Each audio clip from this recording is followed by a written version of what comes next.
Emergivac Sharia introduces mum and baby.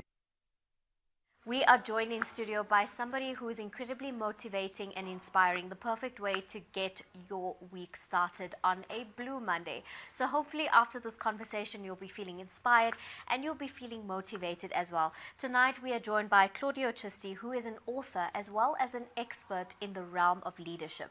We'll be delving into servant leadership, or rather challenging the notion of servant leadership. We'll also be talking more about his book as well as some incredible outreach programs that he has with different schools in South Africa. But good evening and welcome to INX Prime. Thank you, Nazir. Thank you for inviting me. Thank you for joining us. I'm really excited to get started on our conversation today. And now, you are an author, but an internationally acclaimed author. And your book has actually had success internationally and has had many successes in different countries all over the world, as well as some of the awards as well. Can you tell us about what was the journey towards writing your book? I know that you're an expert in the realm of leadership, and that's a bit what your book really focuses on. But take us through the journey of what made you decide to write this book. I think it was a combination of life experiences. The first 9 years I was in the military, there was a big focus on leadership, and thereafter in corporate, in banking in London. And I entered a time where there was the subprime crisis, 2008, where there was severe job losses. But the companies that I was with, I performed the market, and I saw certain principles that I had learnt during my time in the military, which still held. But the more and more I searched in literature and in what people were saying in written press, it was not shining through. And that, I think, what's really inspired me to say that if we can harness these principles, we can then carry it through regardless of what sector, what industry, because we're humans after all, and it will only be the waiting that will change. And that culminated into the book. Journey, and it definitely speaks to the title, you know, Rise of the Warrior Leader. I love that you used your background and your experience to share information and share from your experiences. When we come from different backgrounds and different experiences, we learn a lot, and your ability to share that in this book, I know, will continue to change a lot of lives. I want to talk about some of the success of the book as well. Now, we know that your book has attained internationally acclaimed titles. It has also won in certain international categories and is being enjoyed by readers all across the world. Can you take us through what you believe has really led to the success of this book? I think in addition to what I've said about the corporate and the military, where there was a strong focus on leadership, I think overlaid also with academic, because originally I was pursuing a PhD in this, and then I decided during hard lockdown that I need to convert it into a book and make it accessible, and people need it. The PhD can come later. But another factor is my African upbringing, which I'm sure we're all familiar with. I mean, I grew up watching Shaka Zulu mini-series, and that spoke. So even though I'm not Zulu, which you may have picked up, nonetheless, that is still part of my energy, because we all live together, we rub off on each other. And there were certain warrior traits from the classical warrior leaders of the previous century, which we can all learn from. Because on the battlefield, when the Zulus, as an example, they didn't have the technological advanced weaponry, so they had to win in their minds before they went on the battlefield. And that's when we exit the door from our home. We need to, you can call it your game face, whatever it may be, but there could be curveballs, and we need to have that mindset to take on what comes our way, not be thrown by whatever curveball is waiting for us. No, I completely agree. That's such a powerful sentiment. You know, the fact that mindset and strategy can absolutely influence your outcome. And those are definitely important qualities to have as a leader. And like you said, like the Zulus might have been in war, maybe, you know, less equipped in terms of the tools and the resources that others might have. They won in their minds already, and that's a great mindset to take in through to our daily lives, that despite the challenges that our day might bring, we've already won in our minds. So we already have the energy to fuel us to overcome those definite challenges that will come along our way in life. Now, I also want to talk about leadership, because you are an expert in this field, and something that you do a lot of is speak at various events, at conferences and things like that, and teach people how to be leaders. And something that we learn from when we listen to maybe some talks or some conversations about leadership is that there is a lot of emphasis on servant leadership. However, that is something that you are outright challenging in this book, as well as in some of the seminars and speeches that you do convey to people. Can you please share that with us this evening? Well, firstly, it's the first time I've been called an expert. I'm honored. Although I don't have a white beard yet, I'll take it. So in terms of the servant leadership or steward leadership, as it's referred to in the book, which is essentially servant leadership with a strong focus on accountability. Because if you look at the literature, whatever people say about servant leadership, the one non-common denominator is not every academic or researcher mentions accountability, which we see in our country, in the world. It is vital, critical. And that's what the steward leader focuses on, accountability. So this is all about empowering people and shared ownership, making even the most junior person in the organization feel valued and that they are part of it. It's not the CEO. We all play an important role. The cogs, the size of the cog differs, but we're all part of the same system. And that's essentially servant leadership, which is the primary model which for human beings, because we're emotional, we need to be appreciated, we need significance, we need love. However, in a crisis or times of radical change or major challenge, servant leadership is limited. And the point being is that we will look in a time of crisis, we'll actually look around the room, not to tell you to you how great we are or that we can do it and we can take on the challenge. We want to know who's going to sort the problem out. And in a worst case scenario, we see in the movies when there's a grenade, people say, okay, who's going to take one for the team? In those classic World War II movies. But we don't have to be that extreme. In a worst case scenario, it may be staying an hour after 5 p.m. if you're a 9-to-5er. The boss may say, can you stay an extra hour? That's not servant leadership. That's warrior leadership. That's eliminating a crisis or meeting a deadline.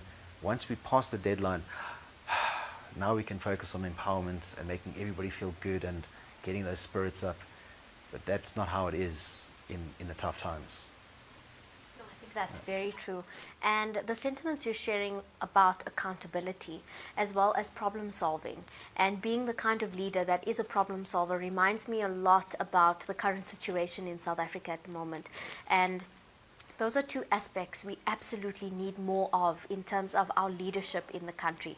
More accountability as well as more problem-solving skills.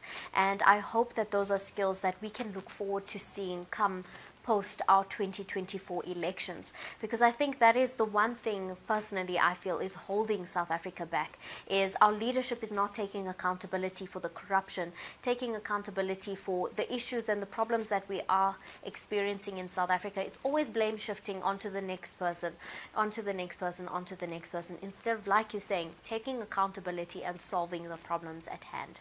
Now, I know that your leadership skills go beyond just sharing with corporates and business people. You also have some incredible outreach programs that you share in schools as well. I know that leadership is something that's incredibly important to impart onto our younger generation, because yes, they are the future of the country, but these leadership skills will take them from strength to strength and will benefit them in whichever career or industry they choose to go forth and look to in the future. Can you tell us more about some of these incredible projects and initiatives that you have within the schools? Certainly. I'm involved with the Community Police Forum, which is known as the CPF. And as an offering to my community to give back pro bono, there's 5 schools assigned to me in the region, and 2 are in disadvantaged area township setup, and the 1 is special needs. So I focus my energy on those 3 specifically and offer them, would you like leadership or mental resilience, mental toughness, and I let them choose. And when presenting, although the book talks about 10 dimensions, so 6 of which are servant leadership, classic business as usual, and the 4 are the dimensions for tough times. So what you need: resilience, courageous action, and accountability in terms of systems thinking. And there I make it in bite size in 3. Instead of the 10, you can look at it in 3. In fact, all leadership models under the sun can be seen in these 3. First, what is the intention? That's the heart. What is your intention? Despite how, the wording, how eloquent you may be, articulate, what is your intention? You could mask it and use it to manipulate. But if I had to look into your heart, that's the first. Batopile, as they say. in South Africa is Hutu. People first, that's the intention. It's not myself. And the second is, we need to see your heart. Because if you're a good guy and you've got fake news and people are smear campaign, you're going to be ineffective. But likewise, you need to see people as well, the heart in them. They're not there to serve you, or you're not there to be the Lord over them. You're there to serve them, and you need to see them as fellow human beings. So that's the Ubuntu. And that drives the ethics between the how of leadership, between being the servant, the steward, and the warrior. And the third is, it needs to have an impact. You need to be effective. Outcome. What is the outcome? And the Zulus refer to that as the injongo. That's the target. Because if you're a good person and your intention is good but you're not effective, then you need to revisit the strategy, or perhaps you're not the right person for the role and you come back next time. No, I love that. And I love that you drew the connection with heart and emotion. Because I think when we look at leaders, or when we think about leadership from an outside perspective, it's always you've got to think rationally. You've got to put your emotions to the side. But connecting with heart is something that is so important, because like you said, as human beings, we are inherently emotional beings, and we connect with how we feel. And we connect to people based on, like you said, things like relatability and connection, and how we're able to connect with them. And speaking about growth, something that we as human beings are constantly after is achieving growth, development of the self. And leadership skills are something that is important for everyone to really delve into and explore in order to develop yourself further and grow. And that's something that you offer as well. You offer it through your Center of Leadership and Coaching as well. So you are also a leadership coach. Can you please tell us more about that? Yeah, certainly. I'm the CEO of the Center for Leadership in Coaching, and I've partnered with one of South Africa's top course writers, Bruno Bruniquel. And he's essentially converted a lot of the material into courses. So we've worked together, but it's been mainly driven by him on that course front. And there's a whole host throughout South Africa. We've got a team of 10 people working on, whether it be corporates and NPOs and so forth. But the main reason for that is so that this becomes real. So it's not just a book. The Rise of the Warrior Leader, this book took me 6 years, and every day, 2-3 hours a day. And in parallel to that, there's another one coming out end of this year. That's Mental Toughness of a Warrior, which I've done a TEDx talk on. But really, there's so many books, and there's been research that 54% of books don't even get read. And I'm guilty of that as well. I've bought books, a third, and I put it on, I'll read it, and then I'm starting the next one. So to avoid this just being another one of those books, I bought your book, but have you read it? No, when I'm flying to London, I'm going to read. Okay. Because we're always distracted. And that's the reason for the courses, is so that it comes alive and it can have some impact, which is the main purpose of it. It's a how-to. And that was the category that was won in the Los Angeles Book Festival 3 days ago. It was the how-to category. So it's almost like how to build a car, how to build an airplane, how to become a leader. And if I cannot implement or demonstrate, then it's not really a how-to. So that's why backing it and creating the courses around it. No, that's an incredible platform, and I know a lot of our viewers at home actually want to find out how do they access some of these courses, how do they find out more information, and also they would love to know where can they actually obtain a copy of your book. So the book is available at Exclusive Books and Wordsworth throughout South Africa, and if they're not in stock, then an order can just be put in. And in the US, Barnes & Noble, and Australia, New Zealand, and UK. But in terms of the courses, that's Center for Leadership. So that's simply www.center-for-leadership.com, and it's all content there. And if you cannot find it because I've spoken too fast, then simply Google Center for Leadership and Coaching. Perfect. Thank you so much for the insightful conversation this evening, and I really commend you on the many achievements and the many successes that this book has already achieved, and I commend you for putting forth something like this that is innovative and something that will continue to inspire and motivate people. And you've learned so much from your own journey and from your own experiences, so I really commend that you've put so much of hard work, 6 years worth of effort, into sharing that knowledge and experience with everyone, and I truly appreciate it. Thank you for joining us this evening. Thank you, Nazia. Viewers at home, that was Claudio. You can absolutely get a copy of his book at one of the exclusive bookstores, or you can follow him on his social media platforms to see what's next. We do know that there is another book coming very, very soon, so do stay tuned for that. He also has an amazing platform where you can empower yourself and develop your own leadership skills. So please go through to the website and check them out. But on that note, it is time for us to take an ad break, and we'll come right back.